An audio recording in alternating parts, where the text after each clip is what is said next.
Olá, bom dia! O mês de janeiro e a chegada de um novo ano representam a renovação das esperanças, o resgate dos sonhos que não conseguimos realizar no ano que passou e o planejamento de novos projetos de vida.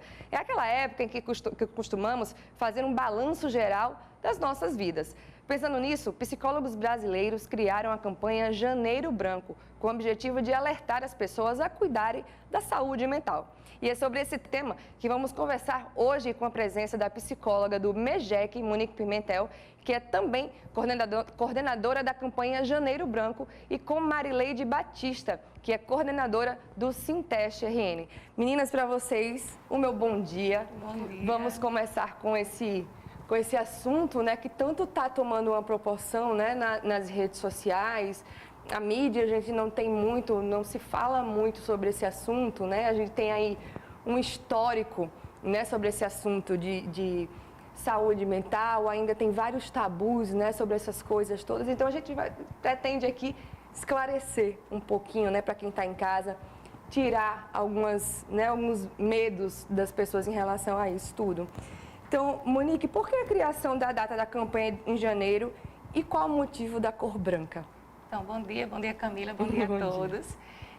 O Janeiro Branco ele foi inspirado no Outubro Rosa. Sim. Pensando em campanhas assim para a gente sensibilizar a população, então psicólogos de Uberlândia, em 2014, tiveram a ideia de criar um mês que a gente pudesse refletir sobre a nossa saúde mental. Então, por isso Janeiro Branco, né? Sim. Por que branco? Porque o branco remete muito ao Réveillon, final de ano, início de outro ano, e também uma página em branco que a gente tem a construir ao longo do ano. Então, por isso, janeiro é um mês que a gente reflete, que a gente planeja, que a gente repensa a nossa vida. E aí a ideia foi essa, fazer com que a gente pensasse a nossa saúde mental, a nossa qualidade de vida, as nossas relações. E Marileide, qual o intuito da campanha especificamente? O intuito é a prevenção da doença mental. Sim. Porque, como Monique já disse, os psicólogos estudando as doenças mentais, as pessoas com doenças mentais, eles idealizaram essa campanha exatamente para chamar a atenção de que devemos valorizar a saúde mental. Sim. Devemos valorizar o equilíbrio emocional, porque, de acordo com a Organização Mundial de Saúde, a saúde é um completo contexto, complexo que envolve, né, o físico, o emocional e o social. Pensando nisso, os psicólogos resolveram chamar a atenção. Então, essa campanha tem o intuito de prevenir a doença mental, porque todos sabemos que prevenir uma doença é muito melhor que curar uma doença. Sim. É muito mais fácil se prevenir do que curar. Não sei se mais fácil, se a palavra é bem mais fácil, né, Monique? Mas prevenir é melhor que curar. O objetivo, Marileide, a gente fala muito na promoção da saúde, né? Da saúde mental. Gente tenta evitar a coisa da doença. O foco é saúde. Saúde mental. O foco é saúde. Saúde mental. Promoção da saúde mental. Exatamente. Isso. Monique, me corrija se eu estiver errada, né? Geralmente, a nossa mente domina tudo, né? É da cabeça que sai uma dor nas costas, um problema, às vezes, de coração, um estresse, tudo mais, né? E a gente percebe que alguns profissionais ainda, principalmente de PS, né? Tantas pessoas chegam com problemas que, às vezes, não se pede um exame de sangue para saber que aquela pessoa não tem nada, para descartar, para ver que aquela pessoa realmente tem um problema psicológico ou psiquiátrico. Qual é a diferença disso tudo, né? A saúde mental, ela consiste em quê?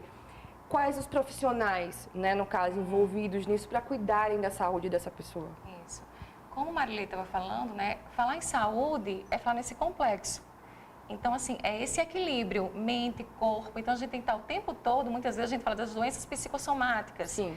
Às vezes eu estou com uma dor de cabeça, estou com alguma coisa, porque eu estou preocupada. Então, meu corpo sinaliza, ó, cuidado, você tem que prestar atenção em você.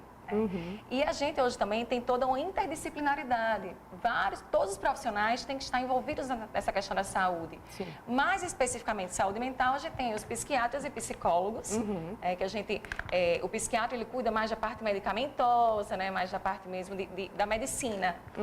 E a psicologia das terapias, né, da conversa, da parte dessa ressocialização da pessoa diante desse contexto de saúde e doença. Sim. Então, acredito que todos os profissionais estão comprometidos com essa causa, mas assim, os psicólogos e psiquiatras, eles estão mais à frente, né, estão mais envolvidos nesse acompanhamento. E, Marileide, você tem alguma questão? Porque o nosso programa é interessante exatamente por isso, aqui criar uma roda para que a gente realmente discuta alguma questão, Marileide, para... Tem, Monique, como as medicações, elas são a solução para a doença mental? Marileide, não. Né? Assim, os medicamentos, na verdade, eles são uma ajuda. Claro, assim, não vou dizer aqui, pelo amor de Deus, não estou dizendo que o medicamento ele não é casos importante. E casos, né? Isso, mas assim, ele é mais, a gente faz muitas as interações terapêuticas. Então, muitas vezes, as pessoas procuram um psicólogo ou psiquiatra, fazem a interação medicamentosa com o psiquiatra e a terapia com o psicólogo. Então, assim, os medicamentos, eles, muitas vezes a gente procura logo o medicamento, mas às vezes eu preciso mesmo reavaliar a minha vida, até fazer alguma atividade física, já diminui o estresse, diminui essa ansiedade, e aí o medicamento, ele pode ajudar no tratamento, mas ele sozinho não é a solução. É como até uma psiquiatra, colega, ela disse que é como se fosse uma pessoa que tem problemas nas duas pernas e usa uma única muleta. Né? Você resolve um problema, mas acaba não resolvendo o outro, não é isso? Então, gente, a gente vai continuar falando sobre esse assunto daqui a pouquinho, 30 segundos, não sai daí.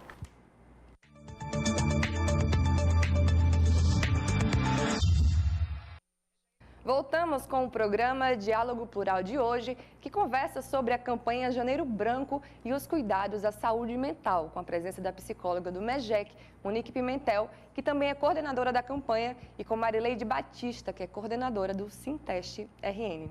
Meninas, vamos continuar, né, com esse assunto, que, como eu disse bem no início, ainda é um tabu. Muitas pessoas ficam naquela coisa, não, mas eu não vou procurar um psiquiatra. Eu não vou procurar um psicólogo, eu não sou maluco, eu não tenho problema nenhum, não é? Mas, às vezes, nessa época do ano, final de ano, início de ano, a gente percebe, às vezes, até pelas notícias, as coisas que acontecem, que aumentam os casos de suicídio, alguma coisa. Procede isso, Monique, nessa época do ano, Natal, Réveillon, as pessoas realmente ficam mais sensíveis? De fato, ficam mais sensíveis, sim, né? Como eu falei, é algo que a gente reflete para um novo ano, mas o suicídio, os estudos mostram, as estatísticas mostram que está aumentando cada vez mais esse índice de suicídio ao longo do ano. Né? Não são dados que são assim notificados, né? Não são publicizados, na verdade, para justamente não sugestionar. E aí, pensa no Janeiro Branco também, a gente tem um mês só para refletir o suicídio, que é o setembro, né? O Setembro Amarelo. Então, assim, o ano todo a gente tem que estar refletindo sobre isso. E o suicídio, infelizmente, né, é algo que cada vez mais a gente está com esse índice aumentando. E aí eu não posso lhe precisar que em janeiro esse índice é maior, mas o que eu sei é que no todo ele está aumentando, sim.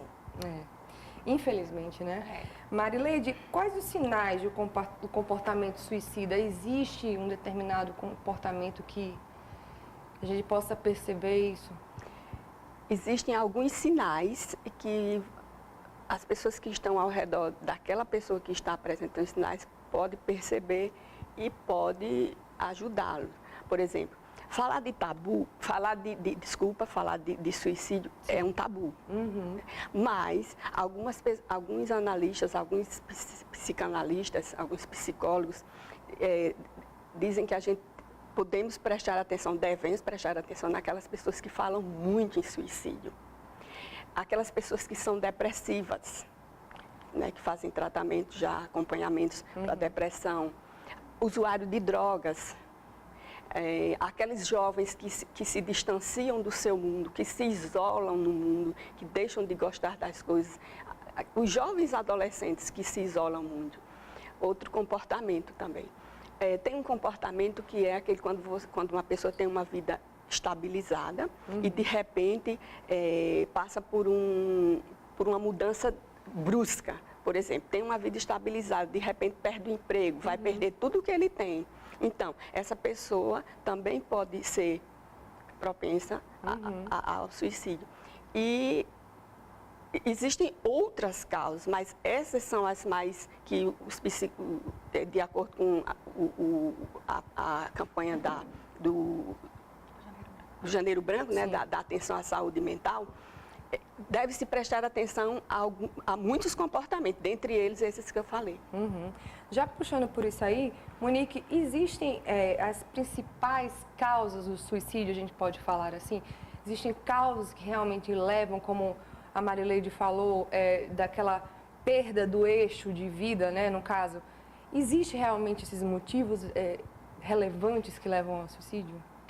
Os motivos são bem multifatoriais, né, Camila? Assim, a gente vê cada vez mais, e aí eu digo que as pessoas estão deixando de cuidar de si, né? E aí não sabendo muito lidar com as frustrações também, que às vezes você acaba um relacionamento, se suicida. Você perde um emprego, você passa por algo assim que você não está conseguindo lidar, então tudo parece ser um motivo, mas assim, o motivo é sempre alguma perda, alguma coisa brusca que você passa na vida, né? E aí leva a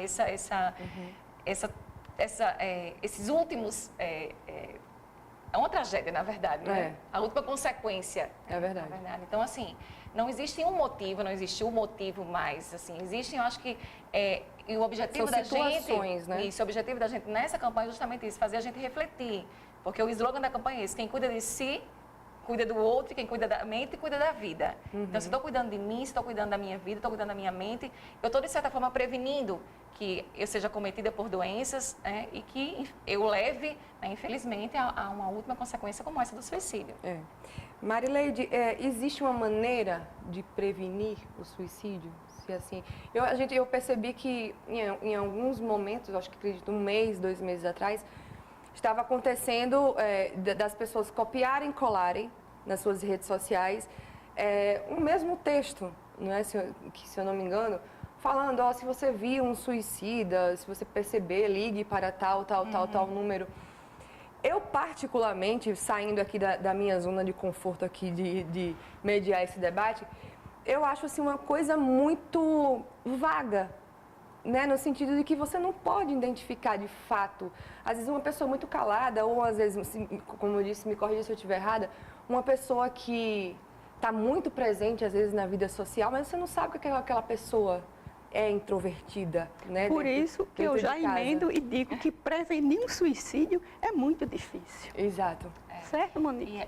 E eu acho assim que a gente tem que refletir sobre isso. Eu posso otimizar as minhas relações, eu posso otimizar o cuidado com o outro. Isso. Porque muitas vezes a gente trabalha ali, estuda com a pessoa ao lado, eu não presto atenção, às vezes você está muito triste, mas eu chego, bom dia, e nem olho para você direito. Então, talvez se eu olhasse para você, eu percebesse, hoje você está parecendo estar um pouco abatida, está acontecendo alguma coisa.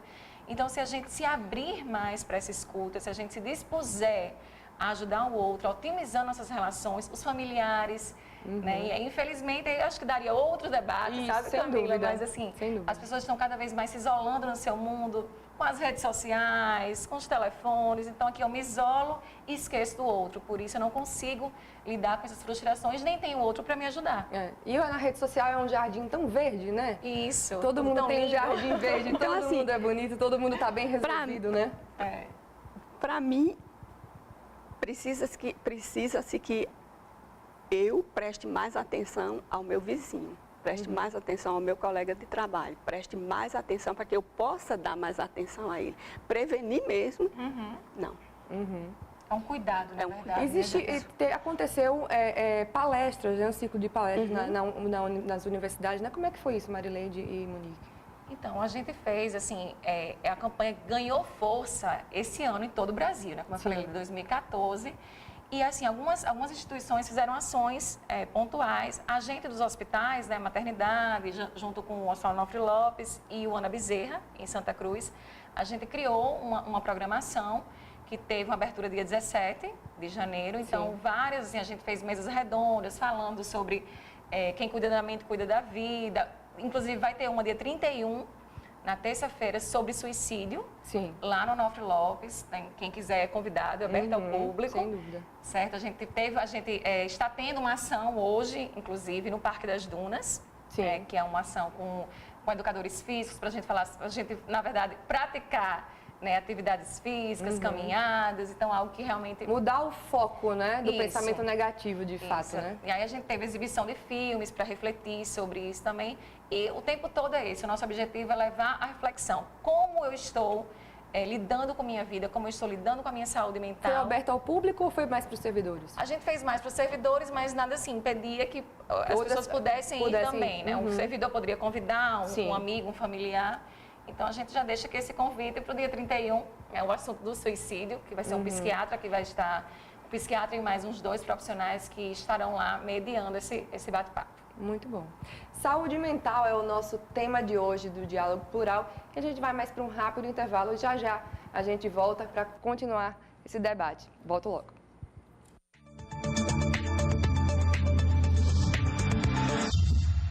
Voltamos com o programa Diálogo Plural de hoje, que conversa sobre a campanha Janeiro Branco e os cuidados com a saúde mental, com a presença da psicóloga do MEGEC, Monique Pimentel, que também é coordenadora da campanha, e com Marileide Batista, que é coordenadora do Sinteste RN.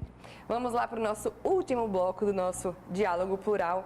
E eu vou começar com Marileide. Marileide, a gente já vê assim, né, às vezes alguns artigos, algumas coisas que a gente vê na internet, né? Mas existem profissões que correm mais risco de suicídios, mais risco aí da saúde mental ser mais fragilizada? Existe. Foi feito um levantamento entre 2003 a 2010 nos Estados Unidos, que se viu que existem profissões que têm mais índice, que são os médicos, os agricultores e os agentes da lei. Eles têm mais facilidade a armas letais e a drogas medicinais, medicamentosas. Isso. Por isso, essas 3 profissões foram de acordo com o levantamento, foram as 3 que o índice era maior, onde o índice é maior. Monique, como é que procura ajuda, né? Isso aí em regiões como o Sul e Sudeste, por exemplo, você fazer terapia é uma coisa muito comum, né? Às vezes você tem um ritmo de vida muito acelerado, às vezes você não quer, até por questão de cultura mesmo, as pessoas não se abrem tanto como a gente do Nordeste, que a gente fala muito sobre nossa vida e tudo mais. Eles já têm uma postura um pouco diferente, então eles vão muito para análise, né? Vão muito para o psicólogo, tudo mais. Como é que procura ajuda uma pessoa que não sabe que, de repente, daquele estresse deixou de ser estresse já, que virou uma depressão? Como é que fala para um pai, para uma mãe, para alguém que está ali do lado, né? Para um adulto, vamos supor que eu e você sejamos irmãs, né? Você é adulta e eu vou chegar para dizer para você, Monique, você não está legal.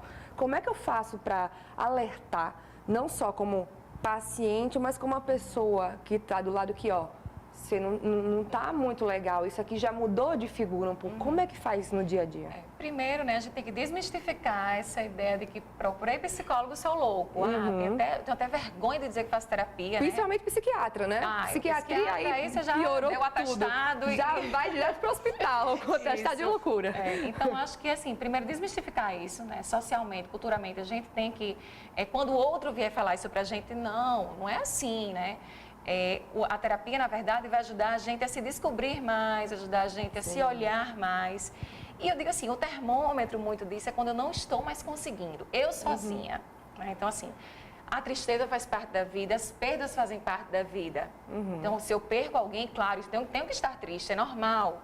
Mas se isso está ficando meio patológico, se eu não estou conseguindo mais lidar com aquilo, se aquilo está tirando toda a minha energia, aí sim, se eu não conseguir perceber isso, mas alguém perto de mim, será que seria interessante você procurar uma ajuda para você tentar elaborar isso na sua vida, você tentar passar por isso de uma maneira mais saudável, né? Tendo a ajuda de um profissional. Então, não é porque você está louco, porque você apenas não está conseguindo sozinho naquele momento. Então, você precisa de uma ajuda. Mas, de repente, fiquem à vontade as duas para falar sobre isso, já que a gente está no último bloco, vamos expandir um pouco o tema. Será que as pessoas, de repente, não acham normal determinadas situações? Por exemplo, eu já vi determinados casos de mãe perderem seus filhos, por exemplo, né? Sai um pouco da lei natural, né, das coisas. Então, ela se sente naquela coisa, eu perdi meu filho, acabou minha vida, né?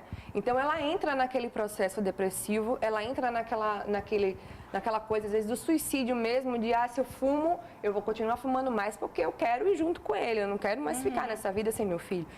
E como sair disso, né? Não, eu estou assim porque eu perdi o meu filho, Então, todos os motivos do mundo para estar assim, como alertar uma pessoa que a vida dela pode continuar a partir dali, né?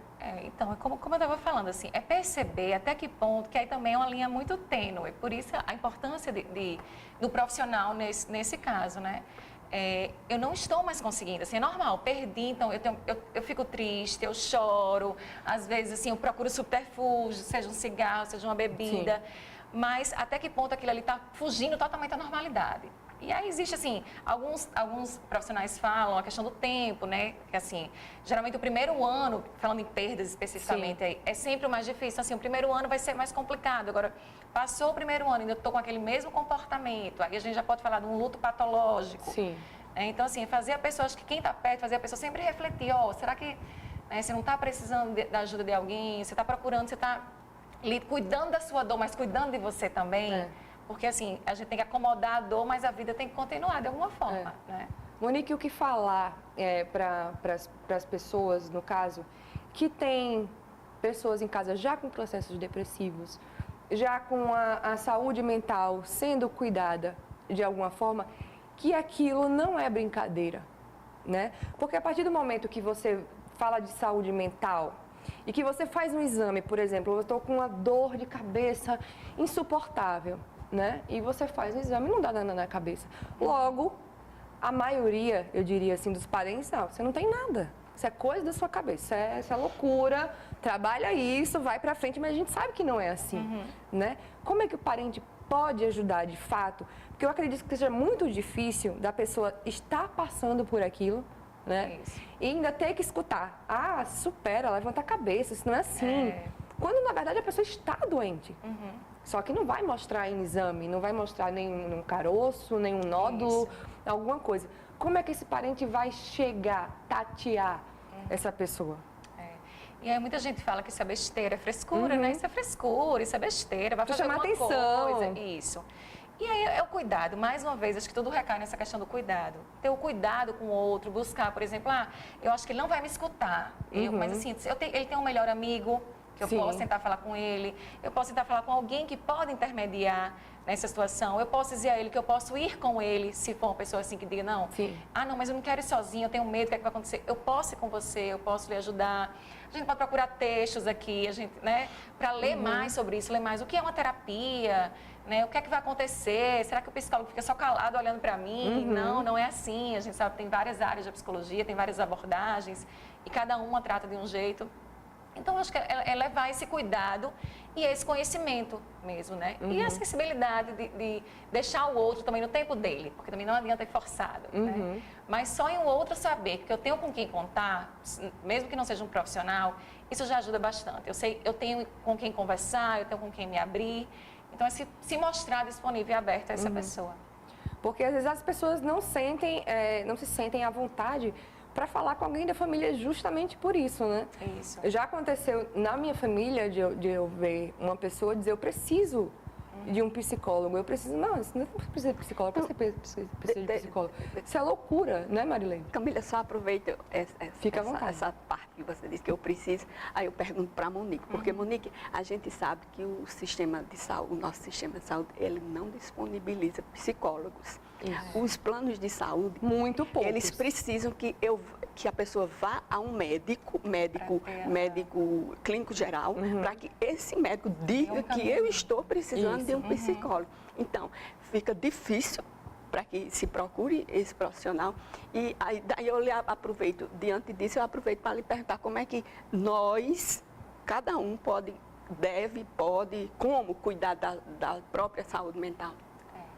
Realmente, Marilida, a gente tem muita dificuldade, né, desse acesso. E aí eu já deixo também que, assim, a gente tem as clínicas de psicologia das universidades, que ajudam bastante, assim, principalmente para quem não tem, assim, a questão as terapias, elas são onerosas, né? Então, assim, tem que ter um investimento, muitas vezes eu não tenho esse dinheiro para estar dispondo. Os médicos, os remédios são muito caros. São caros, isso. Então, assim, a gente tem essas clínicas, da clínica escola das universidades, todas as universidades aqui, tanto a federal como as particulares, têm essas clínicas que podem estar recebendo e atendendo, né? E, assim, o que está muito em voga também, principalmente nas instituições, a gente chama de plantão psicológico.